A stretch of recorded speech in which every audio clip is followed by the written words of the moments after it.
ماذا فعلوا؟ كما قال زعيمهم عبد الله بن سبأ: أظهروا الطعن في أمرائكم والأمر بالمعروف والنهي عن المنكر تستميل الناس. وهذه القاعدة التي تتوارث إلى اليوم.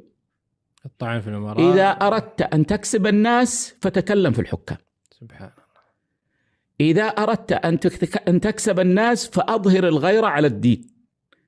إذا أردت أن تكسب الناس فاجعل فكرك مغلفا بأنك تأمر بالمعروف وتنهى عن المنكر، لأن الناس في العموم أتباع عواطف، ولأن الحكام في العموم لا يرضون كل الناس، لأن الحاكم مطلوب منه شرعا أن يعمل بالأصلح وأن يوازن بين المصالح وأن يجنب الدولة